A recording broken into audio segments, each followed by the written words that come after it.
लूका रचित सुसमाचार 14वां अध्याय। फिर वह सब्त के दिन फरीसियों के सरदारों में से किसी के घर में रोटी खाने गया, और वे उसकी घात में थे। और देखो, एक मनुष्य उसके सामने था जिसे जलंधर का रोग था। इस पर यीशु ने व्यवस्थापकों और फरीसियों से कहा, क्या सब्त के दिन अच्छा करना उचित है कि नहीं? परंतु वे चुपचाप रहे। तब उसने उसे हाथ लगाकर चंगा किया और जाने दिया, और उनसे कहा कि तुम में से ऐसा कौन है जिसका गदहा या बैल कुएं में गिर जाए और वह सब्त के दिन उसे तुरंत बाहर न निकाल ले? वे इन बातों का कुछ उत्तर न दे सके।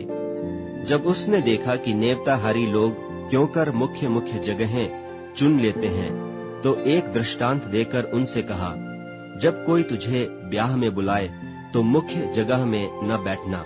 कहीं ऐसा न हो कि उसने तुझसे भी किसी बड़े को नेवता दिया हो, और जिसने तुझे और उसे दोनों को नेवता दिया है आकर तुझसे कहे कि इसको जगह दे, और तब तुझे लज्जित होकर सबसे नीची जगह में बैठना पड़े।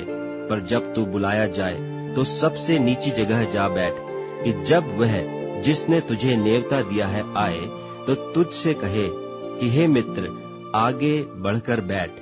तब तेरे साथ बैठने वालों के सामने तेरी बड़ाई होगी, क्योंकि जो कोई अपने आप को बड़ा बनाएगा वह छोटा किया जाएगा, और जो कोई अपने आप को छोटा बनाएगा वह बड़ा किया जाएगा।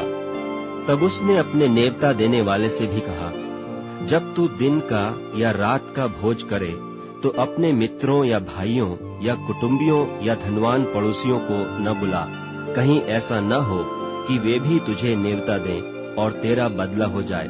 परंतु जब तू भोज करे तो कंगालों, टुंडों, लंगड़ों और अंधों को बुला, तब तू धन्य होगा, क्योंकि उनके पास तुझे बदला देने को कुछ नहीं, परंतु तुझे धर्मियों के जी उठने पर इसका प्रतिफल मिलेगा।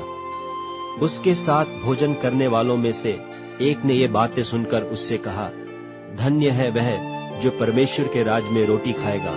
उसने उससे कहा, किसी मनुष्य ने बड़ी जेवनार की और बहुतों को बुलाया।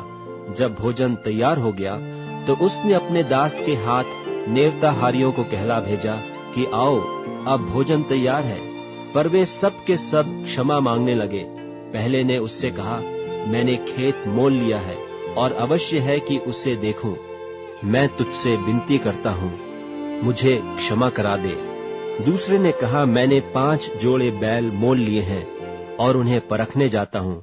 मैं तुझसे विनती करता हूँ, मुझे क्षमा करा दे। एक और ने कहा, मैंने ब्याह किया है, इसलिए मैं नहीं आ सकता। उस दास ने आकर अपने स्वामी को ये बातें कह सुनाई। तब घर के स्वामी ने क्रोध में आकर अपने दास से कहा, नगर के बाजारों और गलियों में तुरंत जाकर कंगालों, टुंडों, लंगड़ों और अंधों को यहाँ ले आओ।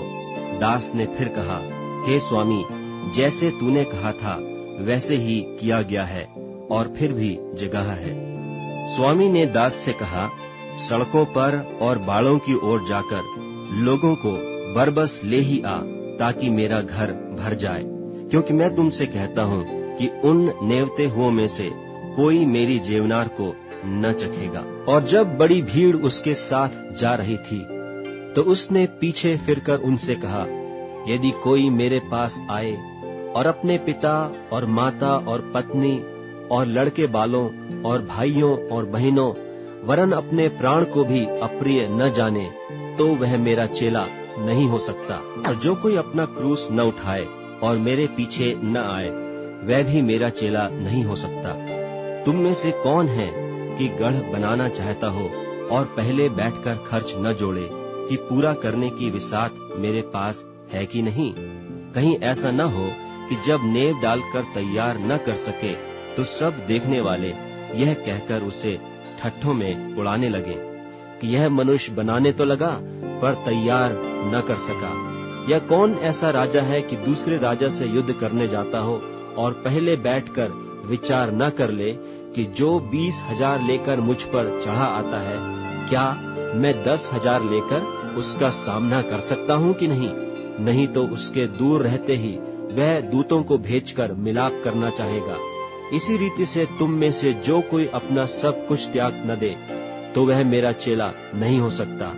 नमक तो अच्छा है, परंतु यदि नमक का स्वाद बिगड़ जाए तो वह किस वस्तु से स्वादिष्ट किया जाएगा? वह न तो भूमि के और न खाद के लिए काम में आता है।